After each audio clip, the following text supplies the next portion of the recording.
একাধিক ছেলের সঙ্গে সম্পর্ক, মেয়েকে হত্যা করে বস্তাবন্দি লাশ সড়কে ফেললেন বাবা মা। ঘটনাটি ঘটেছে স্বয়ং বাংলাদেশে। কিভাবে ঘটল এই ঘটনা, এ বিষয়ে বিস্তারিত জানিয়ে নিউজ প্রকাশ করেছে এনটিভি অনলাইন। এই মুহূর্তে আপনারা আমার পাশে এনটিভি অনলাইন নিউজের স্ক্রিনশটটি দেখতে পাচ্ছেন। এখানে এনটিভি এই খবরের শিরোনাম করেছে, মেয়েকে হত্যা করে বস্তাবন্দি লাশ সড়কে ফেলে দেন বাবা মা। মূল খবরে বলা হচ্ছে, খুলনা নগরীর প্রান্তিকা আবাসিক এলাকায় কিশোরীর বস্তাবন্দি মরদেহ উদ্ধারের ঘটনায় নিহতের মা আরিফা ইয়াসমিন সীমাকে বয়স ৩৫ গ্রেফতার করেছে পুলিশ। আদালতে দেওয়া তার জবানবন্দিতে তিনি নিজের মেয়েকে হত্যার কথা স্বীকার করেছেন। হত্যার পর মেয়ের মরদেহ সড়কে ফেলে দেন বাবা মা। এ ঘটনায় নিহতের বাবা আলিম হোসেন আকাশ পলাতক রয়েছেন। আজ শনিবার ১১ জুলাই প্রেস ব্রিফিংয়ে এসব তথ্য জানিয়েছে Khulna metropolitan police. Khulna metropolitan police commissioner Mohammad Zahidul Hasan press briefing করেন। গত ৮ জুলাই রাত আনুমানিক ৯টার দিকে প্রান্তিকা আবাসিক এলাকার ৩ নম্বর রোডে একটি প্লাস্টিক বস্তার ভেতর থেকে অজ্ঞাতনামা কিশোরীর মরদেহ উদ্ধার করা হয়। পরে মরদেহ খুলনা মেডিকেল কলেজ হাসপাতালের মর্গে পাঠানো হয় এবং ঘটনার তদন্ত শুরু করে দেয় সদর থানা পুলিশ। তদন্তের শুরুতেই পুলিশ নিহতের পরিচয় শনাক্তে সিসিটিভি ফুটেজ, তথ্য প্রযুক্তি এবং বিভিন্ন গোয়েন্দা তথ্য সংগ্রহ করে। এক পর্যায়ে নিহতের পরিচয় শনাক্ত হওয়ার পর গতকাল শুক্রবার ১০ জুলাই পুলিশ বাদী হয়ে সদর থানায় হত্যা মামলা দায়ের করে। তদন্ত কার্যক্রমের বিষয় উল্লেখ করে পুলিশ কমিশনার বলেন, নিহত কিশোরীর নাম আরফানা হোসেন নির্জনা, বয়স ১৬। পরে তার মা আরিফা ইয়াসমিন সীমাকে জিজ্ঞাসাবাদ করলে তিনি প্রথমে বিভ্রান্তিকর তথ্য দেন, পরে হত্যার দায় স্বীকার করেন।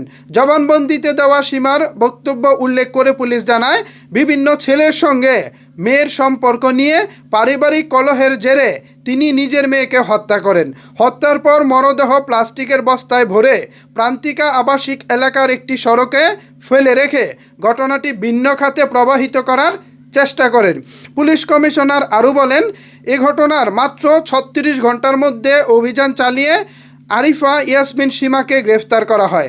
তার দেওয়া তথ্যের ভিত্তিতে হত্যাকাণ্ডে ব্যবহৃত একটি কাঠের লাঠিও উদ্ধার করে পুলিশ। এ ঘটনায় নিহতের বাবা মোহাম্মদ আলিম হোসেন আকাশকে গ্রেফতারের চেষ্টা অব্যাহত রয়েছে। চিন্তা করেন, আমাদের সমাজ ব্যবস্থা দিন দিন কোথায় যাচ্ছে। বাবা মা সন্তানকে মেরে ফেলতেছে কারণ সন্তানকে তারা কন্ট্রোল করতে পারছে না। মাত্র ১৬ বছর বয়সী একটি মেয়ে, আমি আবারও বলছি, মাত্র ১৬ বছর বয়সী একটি মেয়ে, সে কিনা একাধিক ছেলের সাথে সম্পর্কে জড়িয়েছে এবং এটা নিয়ে পারিবারিক কলহ তৈরি হয়েছে। যে কলহের জেরে বাবা মা হয়তো বা একটা সময় সহ্য করতে না পেরে এরকম একটা অঘটন ঘটিয়ে ফেলেছে। যদিও আইন নিজের হাতে তুলে নেওয়া ঠিক না, কারণ আইন এই যে আজকে আইনের হাতে কিন্তু বাবা মা ফেসে যাবে, বিকজ তারা খুনি।